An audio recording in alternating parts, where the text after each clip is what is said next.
Eeny, meeny, miny, mo.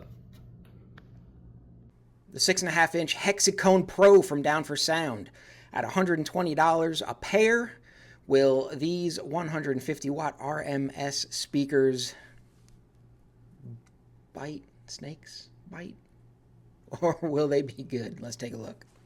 A high-pass crossover 130 Hz is required for this speaker to eliminate any of the low-end distortion.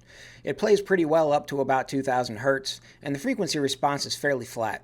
There's a couple dips here of about 3 or 4 decibels that could be taken care of with an EQ, but overall it's not terrible compared to other speakers I've tested. 110 decibels is reached using 36 watts of power. It's not a terribly sensitive speaker, but it's not terrible. Distortion at 110 decibels, you get a couple spots reaching over 5%, getting close to 10% distortion, but overall it's not too horrible. Bumping the power up to 100 watts, we get 114 decibels output. Distortion rises above 10%, gets close-ish to 20%, but it's not too bad. I feel that this distortion is fairly manageable, especially at high power and that much output.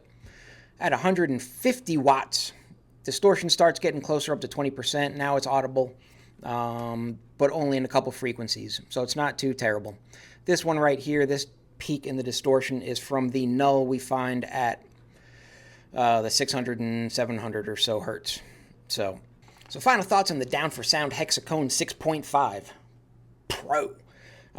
If you like the look of this speaker, it's pretty good. I mean, for $120 for a pair of them, buy them. They're sold separately. Buy them two for whatever.